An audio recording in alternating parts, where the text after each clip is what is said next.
Peace and namaste, everybody. Welcome to the rebranded program, Mysticism. It's more inclusive, it's larger, it's bigger. It's not in the negative. I'm your host, Reverend Peter Panagore, MDiv and near-death experiencer times 2.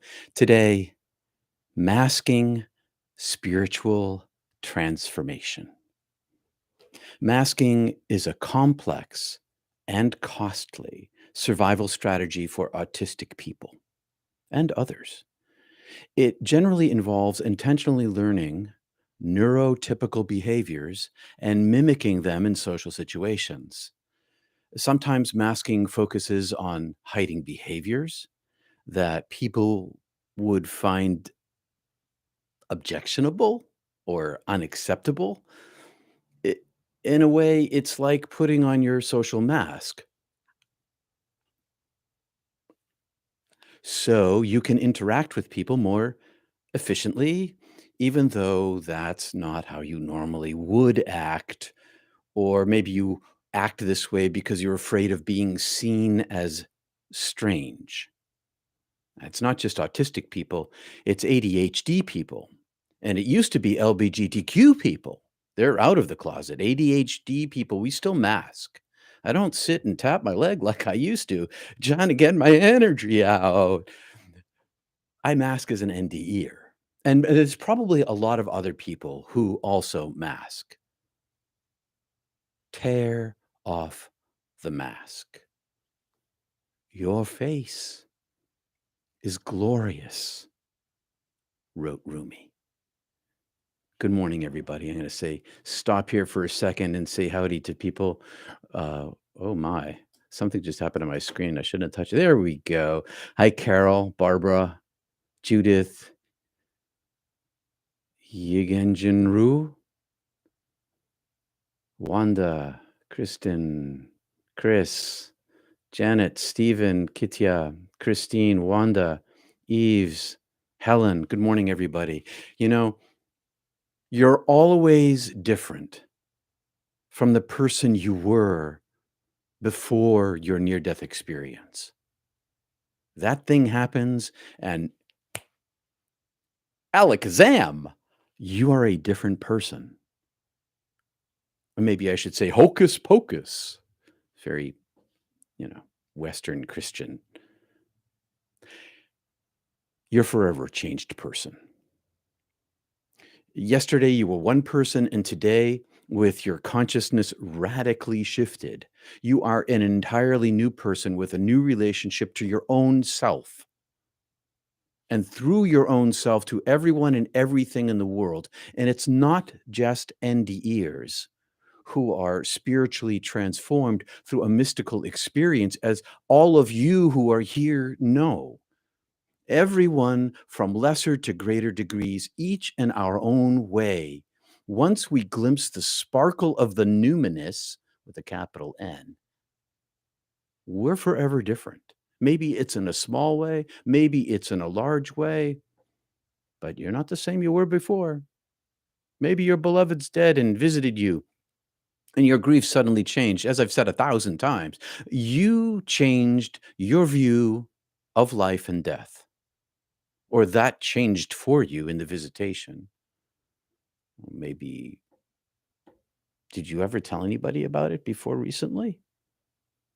Or did you pretend it didn't happen in public, even though in private, you now know your beloved dead one is not dead, but in public, you didn't tell anybody because it's a mask, because it's not socially acceptable. We've talked about this kind of thing in the past. We're going to go deeper into it today. So maybe you had an out of body experience and an angel carried you to your own heaven, where you learned something and you return in a way born again, but you kept it to yourself because you didn't want to be misunderstood, or maybe you didn't even understand it yourself, but something happened. Maybe you learned to mask. It's not just autistic and ADHD people who mask. It's near-death experiencers and mystics, at least in my case. Rumi tells me to take my mask off because my face is glorious.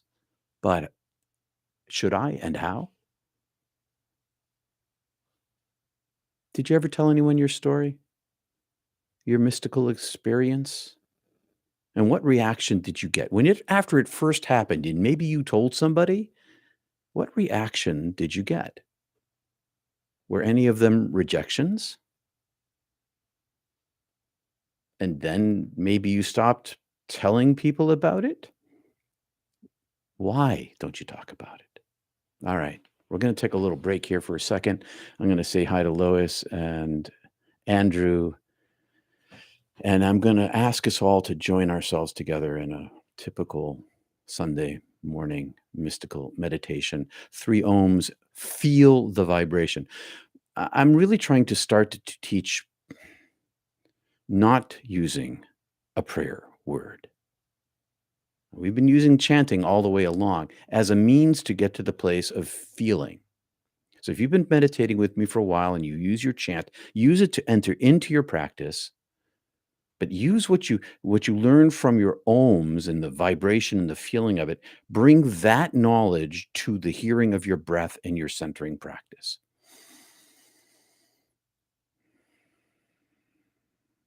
Feel the breath inside yourself, up and down. Feel it in yourself. I repeat, and listen to it. So 3 ohms, maybe 3 breaths. Here we go. Okay, here we go. Centering in.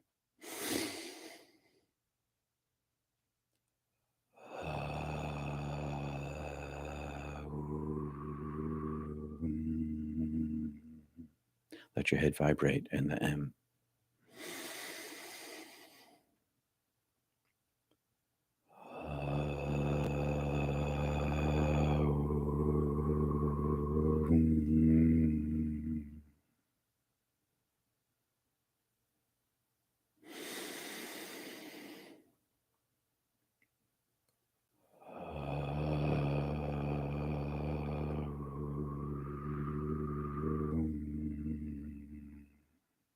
Centering.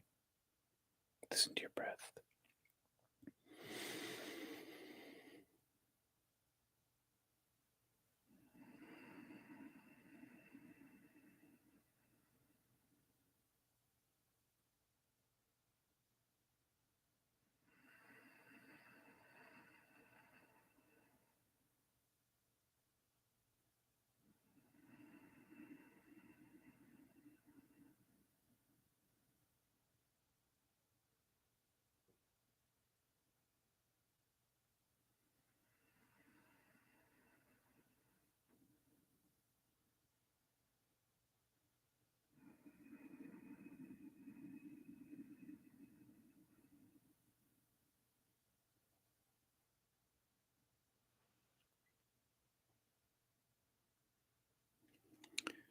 Fearing my experiences might incline others to think I was insane, I kept my experiences to myself for decades.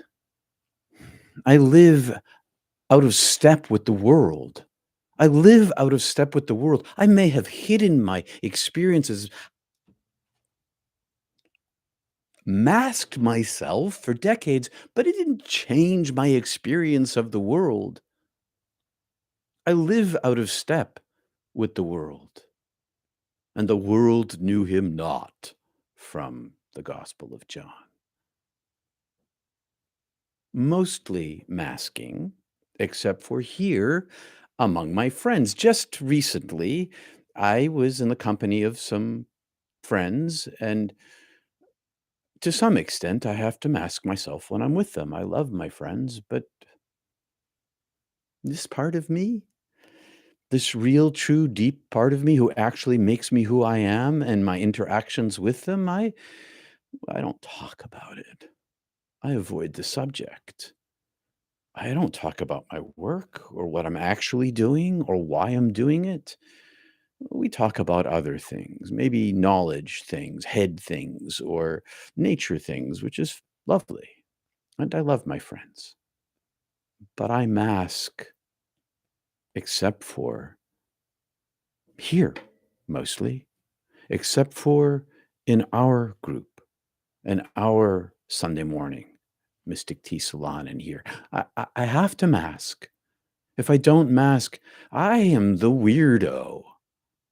I still live out of this space in the world. I can't help myself but do that.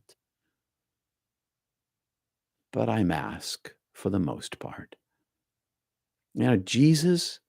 Oh, Jesus showing up in this one. Huh? Yeah, Jesus is showing up in this one. Jesus walked into his hometown one day, and you can go over it. And I think it's in Luke in the 4th chapter. You go read this for yourself, because in this story, and it's not the particular part we're going to talk about today, but I want you to notice that Jesus, that people didn't like him in his hometown after this event when he walks into his hometown, and he went to this religious ceremony.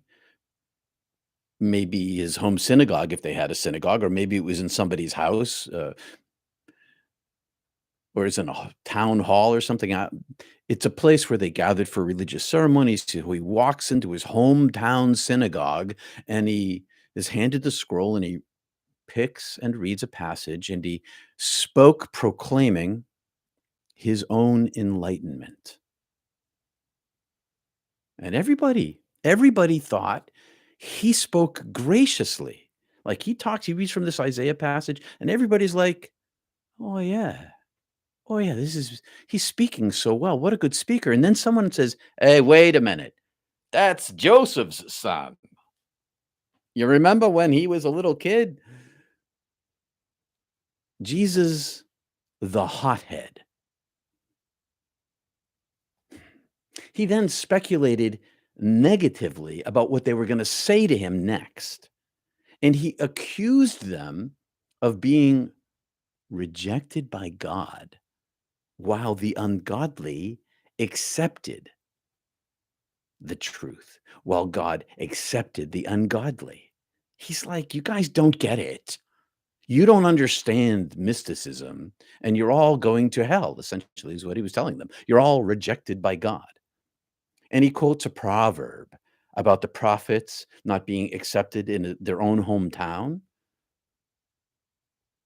His provocation angered the crowd, who carried him to the cliff to toss him off to murder him. That's pretty angry. About when you upset the social structure to that extent, they're going to kill you. He's not the only one that happened to in history. Abba Ibn, if I'm not mistaken, Muslim, same kind of thing. Joan of Arc, Meister Eckhart. They stopped on the precipice and let him go. Now, what I learned from reading that is I didn't want to be a reactive person like Jesus to make people angry at me. I didn't want that. Like, everybody's supposed to emulate Jesus, which is great. But there's certain things about his character that I'd rather not do, like tick off my hometown. Yeah, I needed to keep my job and raise a family. So I didn't want to tick off the church. So I masked. I hid in plain view. I adopted social norms that didn't arise in my heart. I wasn't doing terrible bad things, but like, I need to think about how I'm saying this. The masking of my behaviors was for the self-benefit of survival in the world. It's that simple. I simply didn't talk about reincarnation. I simply didn't talk about having been to heaven and come back. I masked those things. My perspective didn't change, but I masked. And maybe you mask too. Maybe your mystical experience, whatever it is, you've learned to mask it. You don't talk about it because it's safer that way. And amen to that. Now, I'm in a situation where I've taken mine off for the most part. Now, I may not talk about it with my friends, but they all know that I'm a little weird. I'm a little eccentric. I don't have the same values. I don't value what is valued by the world. I value the interior world. I value heaven. I value the eternal. I value that which I actually am. I value from where I come from and to where I return. I value not my human life, but the eternal life. That happened to me. I didn't pick it, it picked me. But there you have it. I'm stuck with it. Now, for the most part, I've taken my mask off. But you do you and only take your mask off if you're comfortable. That's what we have Mystic Tea Salon for. But I want you to know that you're not alone. And I started this channel, this experiment. This Sunday morning is an experiment. It's a funnel for the spiritually transformed to gather and talk in Mystic Tea Salon. That's really what I built with this for. To explore the spirituality of mystics around the world, to make a comfortable place for people to think about their mystical lives, but also to invite you to a place where other mystics gather. Because frankly, it's been lonely living as a mystic in a blind world. I don't know if you experience that, but I definitely do. It got so bad after my first NDE that the reason why I went to divinity school is to find other people like me because I couldn't find them in my own life. So I found them all dead in books. And then I knew I wasn't alone, but it wasn't until I went to the International Association for Near-Death Studies where I found my peers who were living. And they were like me, but they were also a little not like me because all my life I'd been a mystic. Started when I was 5 in my first out of body vision, my 6, and then in high school, and then in college before I died. So they were like me, but I knew that I had a larger group of which they were members. That is, those who have mystical experiences that are not NDEs. Now, I was and am like that too. So I asked myself, how do I find the others who are in the world like me today? Hence this channel. Hence Mystic Tea Salon at the top of the next hour live. Zoom link below. Humility, compassion, and kindness. And in Mystic Tea Salon, you're allowed to take off your mask because we are your hometown. I needed to go find a real hometown. Not the one I'm from, which is full of wonderful people, not the one I live in, which is fabulous. I love my community where I live here in Booth Bay Harbor. I love the people here. And for the most part, they accept me as I am. They do. They accept me as I am. That's what it is to be in a town like this. But they accept my eccentricities. But I needed a hometown where I could go to feel welcome all the time. And for me, that's what Mystic Tea Salon is. Mystic Tea Salon is the gathering of the errant children of humanity whose perspective has been shifted by divinity. The Gospel of Thomas 31 says, a prophet is unacceptable in that prophet's own hometown. So likewise, a physician does not heal people acquainted with that physician. You don't want your sister's best friend, who you have known for your whole life, to become your proctologist. Or your brother's best friend, who is now a gynecologist, to do those things that I can't say live on YouTube. Now, this would be comic gold, right? In a movie, it would be really funny if you walk in and the proctologist is your sister's best friend, or your gynecologist is your brother's best friend on, and it's always involves the crush, right? Oh, but in real life, no.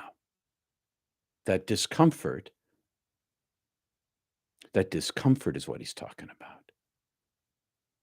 It's hard for people who knew you when to understand how you've radically changed in ways you can't articulate. You know in your soul, but you can't say. And so, boom, the mask comes on because it has to. I didn't and can't fully mask it. I never really was 100% hidden. And I don't think that you do and can either. You might not speak about it, but how do you hide? How do you hide a paradigm shift of self perception? You say different things, you act different ways. And so, if you're listening to me this morning or this evening, whenever you're listening, I want to thank you for honoring me with your time. But I'm hoping that you're listening with the ear of your heart. And if you are listening with the ear of your heart, it's proof to me that you don't need to fully unmask. Because if you can hear me, what I'm trying to say here, to communicate the inevitable, the ineffable through my heart and my hand to you together as a group, even if no one knows about your true inner life but you, that's enough. It's enough because the true inner life is directly connected to the divine. And you can feel it across these cable, electrons. I'm not sure even if I guess it's electrons through the lens and the microphone and the gathering together. There's nothing we can really do to completely unmask here. Even my physical body is a mask. My brain masks my consciousness. I can't access the fullness of it that I had on the other side, but I can access enough of it here to change myself, to grow in my own spirituality. And no one lights a Christmas tree and then bags it in the living room to block the light. But even if they do that, the bag is always a little too short and the light always shines downward onto the floor. So even if you mask yourself, even though I was always masking myself more than I do now, there was light leaking out everywhere in my behaviors, even though I was trying to mask them with socially acceptable conversation. Some light always leaks out somewhere in your life. The light leaks are maybe the kindnesses you show to yourself or to others. And when the kindness with a capital K comes, you know it in your heart. You know it from its glimmer. You feel it inside yourself. There's really no need to speak about the ineffable. There's really no way to speak about the ineffable except for in metaphor. It can never be said directly, but there's no need to speak about it. It's always better to live it anyway. In the interior world, it's cultured through breath. In the exterior world, and doing a good deed daily. Yes, I was a Boy Scout for a long, long time. Leadership. D- Do a good deed every day. Doing a good deed in the world is suitable for your karma in the present world and the world beyond, to the transition that you make into the life to come. When unmasking your original self with a capital O and a capital S, breath by breath, eliminating the false self and entering into your inner silence, the strangest thing happens. The luminous unmasks herself, themselves. The more one finds the journey on the interior, finds the path on the interior, the more one unmasks your original self, as we talk about, breath by breath, eliminating the false self, creating an interior space, the more the luminous divine unmasks herself to you. And not in a belief system, but in an energetic presence.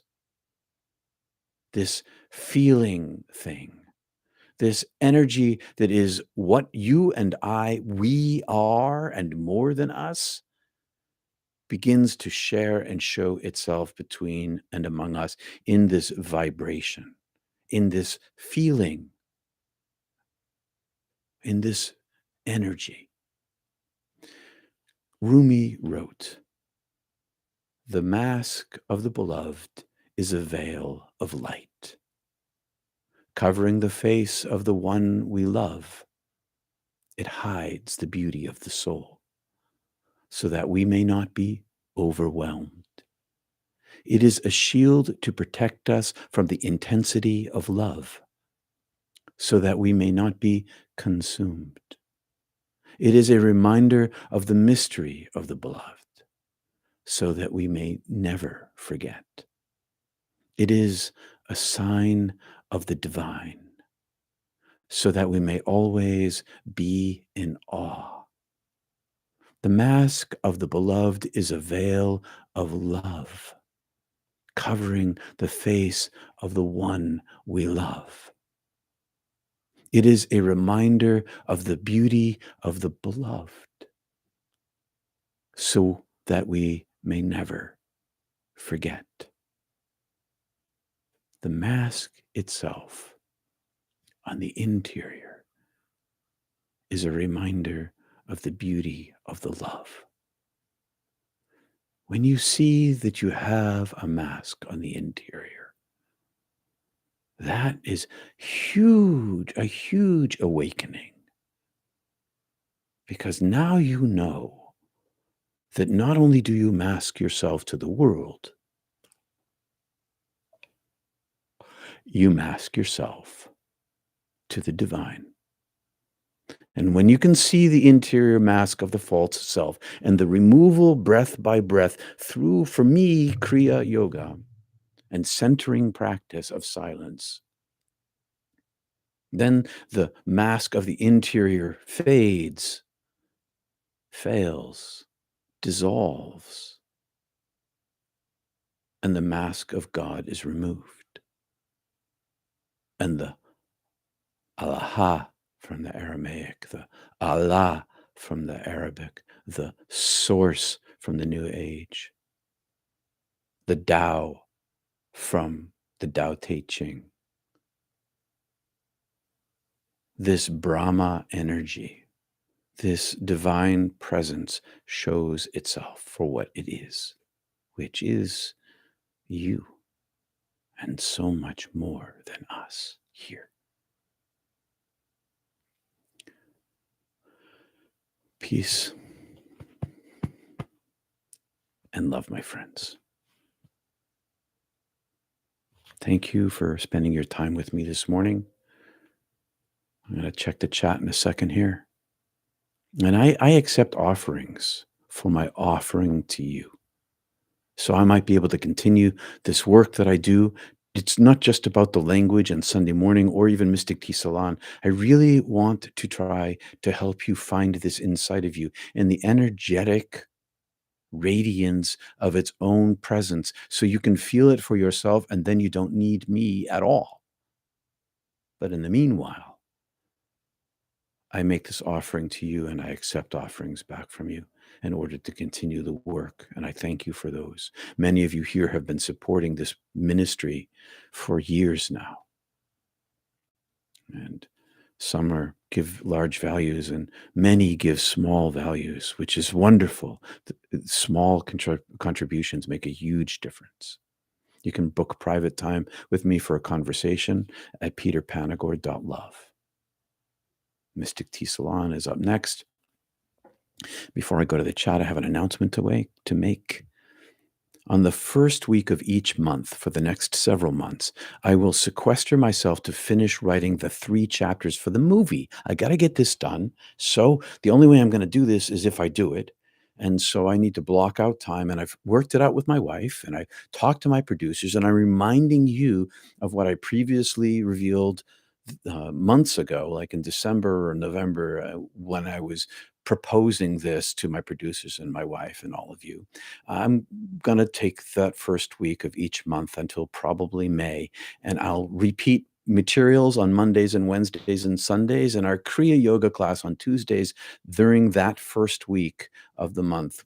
We won't have it, but please keep your practice, please. And I will see you those other 3 weeks during each month. Mystic Tea Salon will probably be replaced by Mystic Chai Salon on Sundays. And maybe you want to help Ken or David carry that load. Let me know. Maybe there's 1 or 2 videos that you'd like to see repeated during those weeks. Let me know. Inshallah, I'll get those 3 chapters done and out the door and survive financially in the meantime if I planned it well. Fingers crossed. So let's recenter for a moment. I'll come back to the chat in a sec here, but I need to take a breath or two.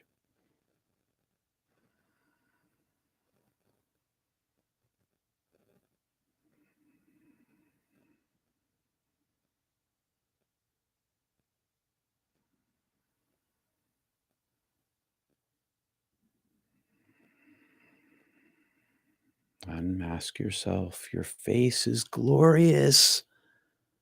I'm going to go over here and take a look and see what's going on. Hi, everybody. You're welcome. I am Prototype. Did you build the barn, bro, or did you burn your hands with Shiver? Are you talking about my gloves? I wear gloves because of my frostbite. I know that I'm in my studio here, but my hands are ache and the fingertips sting, and I find my hands are better. I can move them better if I wear half gloves pretty much all winter, unless the temperature is pretty high inside the studio, which it's not, because I try to save money, keep the heat down a little. But yes, I wear half gloves. I've worn half gloves for 20 years. I've only begun unmasking. Okay, so this is perfect, because this is an unmasking. I'm unmasking myself that I wear half gloves. I mean, it's not a big deal, right? But I am unmasking myself that I wear half gloves. I've worn half gloves in my studio for 20 years. As soon as I started working here in this studio by myself, I was like, nobody's around. Nobody's going to see me wearing these things. So I wear them every day, all day. And I love this particular pair. These are motorcycle gloves, and they are fabulous. They're just what I need. And the other thing I'm doing, because this is another unmasking, I wear hats all the time because, I got to stay warm. I gotta wear a hat all the time, and I never used to wear a hat on camera because A, the TV station didn't like it, and B, when I was doing this, I was like, "Oh, the TV station didn't like it. I probably should. That's not professional." I'm like, "Nah, I think I'd rather be myself. I'd rather unmask and wear a hat, have gloves." So that's part of my whole unmasking thing. And Yves, thank you for bringing it up. All the world's a stage, and masks are necessary. They are. Okay, so I when I'm in certain social situations, of course I wear a social mask. Like the most socially masked place I ever, well, maybe the church. It was pretty socially masked for me. Um, but there were times you just, you want to be on your best behavior. And so you bite that lip, or swallow those words before you say them. And that's a type of masking too. But also, so is mimicking people's behavior, like not tapping my leg or moving around. I don't know if you can see the camera jiggling. Maybe I'm trying to make the camera jiggle with my leg jiggle. But I do. I play below the camera with stuff all the time because when I'm with you guys, I'm trying to do Shaktipat. But if I'm like talking in a conversation, I might grab something, and like this is my latest fidgety thing. Been doing that since I was a kid, but it's not really socially acceptable, so I hide it. And we hide our mystical experiences, and there's good reason why we hide them. But you can unmask yourself to the divine, and you can unmask yourself among the people who are unmasked. Oh, thanks. I don't think it's gonna get better. It's only gonna get worse, Yves. That's the nature of frostbite. It doesn't get better, really. I think you look hip. Thanks, Wanda. This is my jazz. Somebody said to me, "Oh, it's very jazz." I love jazz, actually. I am a jazz fan, and that's another thing. Uh, not a lot of people are jazz fans, but I am. If you're a jazz fan, hey, um, also ragas. I like ragas. One reads to change. Trust me, by doing so, it'll change you. Yes, it does change you. Masks are wonderful. Masked or unmasked, we all are. So lovely to be among unmasked folks, says Lois. You will have my continued support. Thank you, Kristen. And your book movie will be essential. So excellent. Thank you very much. I am nervous about that. And I appreciate those of you who are willing to hang with me as I go through this process. Financially, it's a big deal. Thanks. Robert, you love jazz too, Lois. There you go. I love jazz. It's partly because I'm always on my own beat. I have my own beat, and I'm sure you do too. Thank you, Peter, with all my heart, says Robert. Thank you, Robert. Thank you very much. I'm skimming back here. We have a good morning, conduits of the source. Uh, I try to. That's really what. Hi, Mary Dawn. Um, Becoming a conduit involves the unmasking of the false self. It's seeing the false self for what it is and unmasking it. That's really what I'm trying to talk about here. That's the subtext. Um, it's not just masking in the world, it's the unmasking of the interior world. Unmasking of the divine, seeing one's false self as a mask, even to that, even unto the heaven above. That's very crazy biblical language. Even unto. You're welcome. I am prototype. Let's see. Veil of Love. Yeah. Rumi. What a poet. The Veil of Love. It protects us. So we could talk a little bit about the veil of love that protects us from the power of love. The the the the overwhelming presence of the divine can be so powerful as to scramble the brain. And maybe I should talk about that at some point. How powerful it is and how weak the brain is, and how, in my own experience of being so overwhelmed, that I was afraid people were going to think I was insane after a mystical experience that lasted 3 days. And this is going to be in the book, the next book, and it's going to be in the next movie. It's going to be in the movie too, um, because it was so important in my personal relationship, but also important because of the misperception of the world for those of us who have had radical mystical experiences, and how insanity can look like that. So I'm asked. I've struggled with the mask, knowing it was necessary, but feeling dishonest to others and myself. I hear you about that. This twist that I always had inside my closet of my when I was seriously masking my NDE, I really didn't felt like I was being true. To thine own self be true, Shakespeare. But you got to read the context of that particular quote. Okay. So maybe you want to go back to your Shakespeare and read to thine own self be true. And I think it's Paulinus. He wasn't really a good guy, but he was true to himself, but he wasn't really a good guy. Um, but I always felt like I wasn't being a really good guy when I wasn't being true to myself. I always felt a little twisted by it, a little fake, a little not real. And so to become a genuine person doesn't mean that you're only always your genuine self. A genuine person, an authentic person, also takes into consideration the perceptions and perspectives and psychology of those that with whom you're speaking. And so I do hold back. I do keep my knowing to myself. And I did think of it as being some level of dishonesty, faking, pretending, but it was protective. And if someone's threatening my well being, I will protect myself.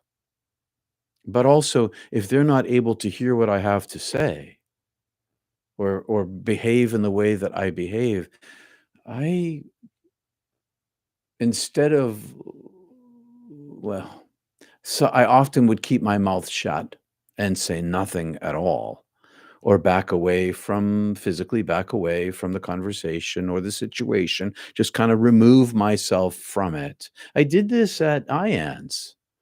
Was this at IANDS? No, it wasn't at IANDS. It was at another conference I spoke at last year in Portland, where I literally backed out of a conversation. I felt like Homer Simpson backing into that hedge. You know how that video clip, he kind of just goes, "Mm, that's what I did." And, I do back away from those kind of situations when I can, but I can't escape the whole go along to get along kind of thing. It's kind of twisty on the inside, around being authentic to the outside, and that's a feeling of this level of dishonesty. But if you're protecting yourself or your social position, you gotta do what you gotta do in order to survive. I pretended to be this other person all these years in the church because I had to do what I had to do to have house my family, raise my kids. Wasn't gonna jeopardize that. So a little artificiality, but not superficiality, just not completely being the full self that I am in certain situations is, well, it has its advantages. So I don't know how to resolve that, Judith. I've just lived with it. And I continue to dig deeper inside myself, to aim myself more at the oneness, and to work on my prana and my shakti, in order to open my chakras so that I could live more in the energy of truth. And definitely it leaked out all over the place and got me in trouble plenty of times. Speaking truth to power gets you in trouble. And it's okay though. So helpful. I struggled with the mask, knowing it was necessary, but feeling dishonest. Being highly weird is kind of awesome. And we are mighty and unique crew. PL, you're so right. We are. I embrace my weirdness now. I do. And there's a power in that now I can relax about being who I am. And so yes, I agree. I'm embracing my weirdness. I've embraced my weirdness. It wouldn't let me go anyway. The weirdness was the with the capital W, and I give that to God. I call God weird. The great weird beyond. I've By finally embracing it, I am freer. It comes with, there are backsides to this, or downsides is what I mean, but it's okay.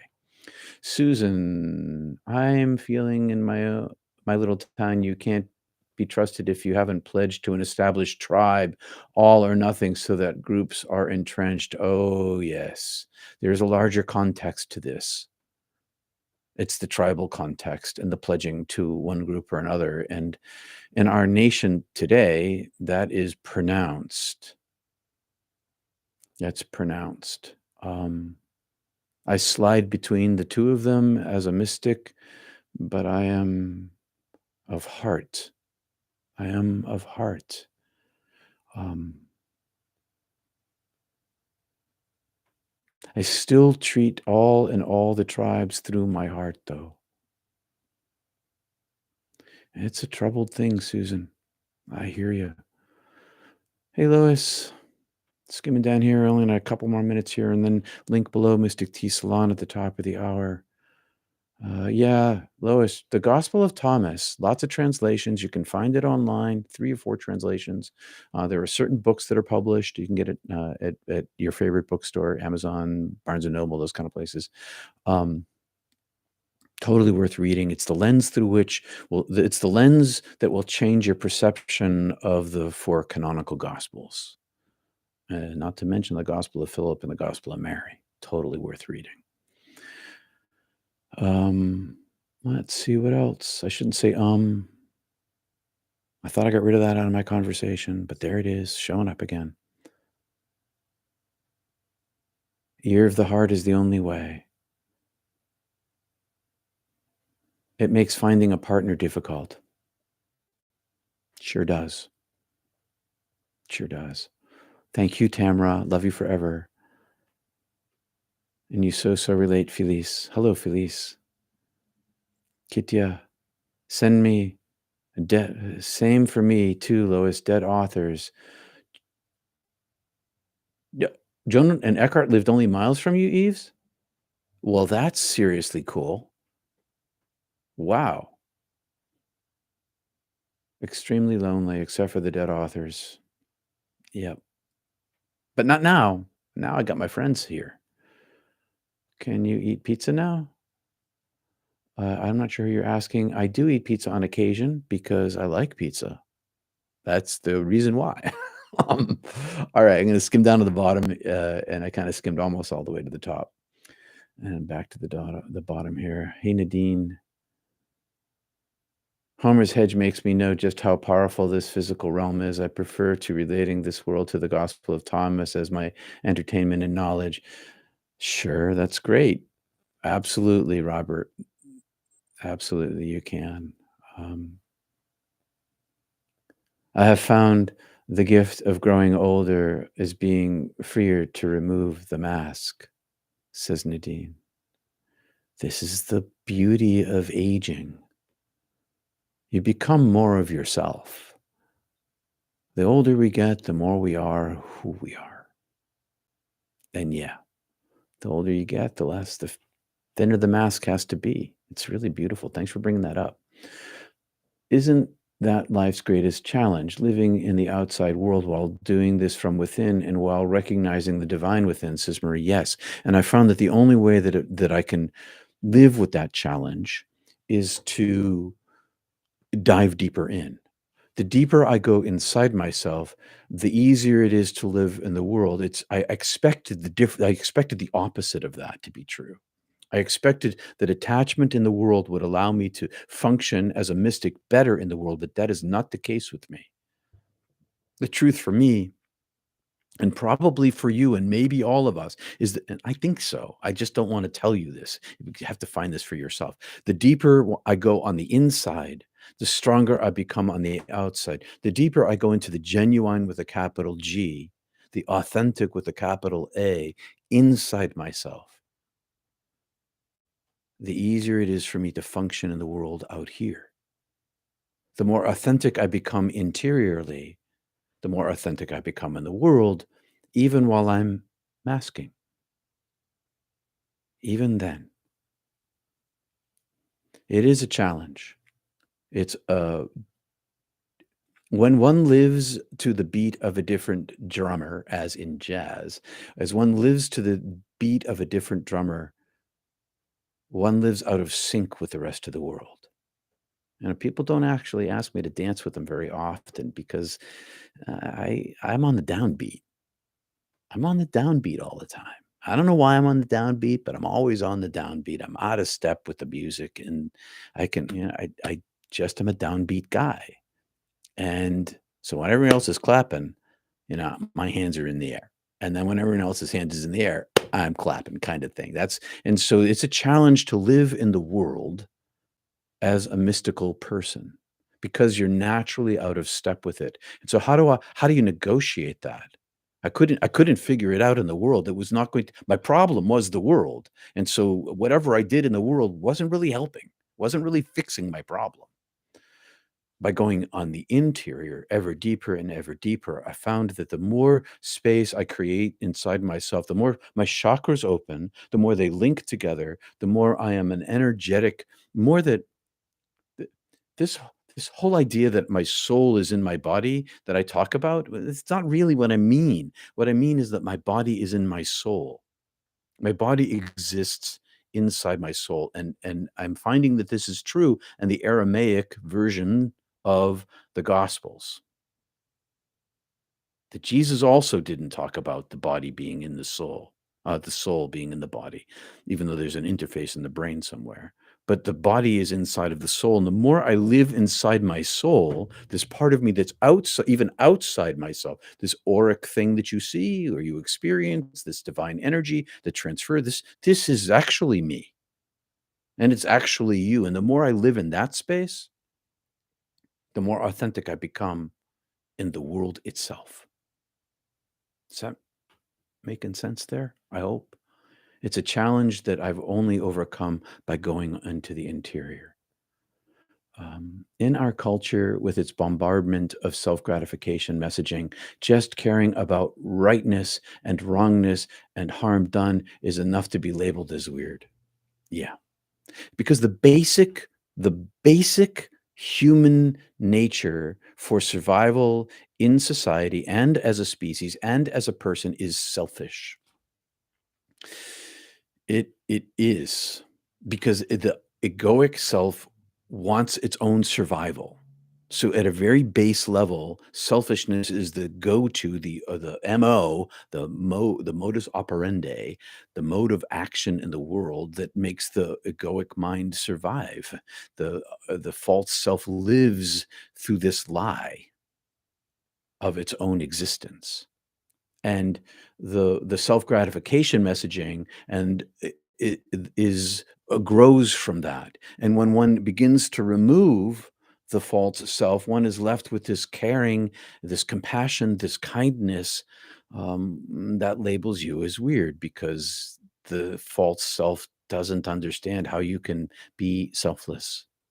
No greater love there is than a person lay down their life for their friend, said Jesus. And this is true of the interior world. The life you lay down for your friend, the friend, the divine, the life you lay down is yourself. And when that happens out into the world, you become connected to the higher self in such a way that you're a weirdo in the world because you live with this other light inside you. And it shows.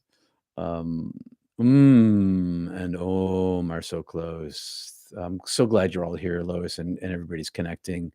I have to go because I only have a couple minutes here, and I will see you at the top of the hour. Thanks for spending almost an hour with me this morning. I'll see you, link below, and tell me if you like the widescreen. So I've had the widescreen today. I was like, oh, I can switch that camera setting. Tell me if you like the widescreen, if that does anything for you. And peace and love to you. See you soon.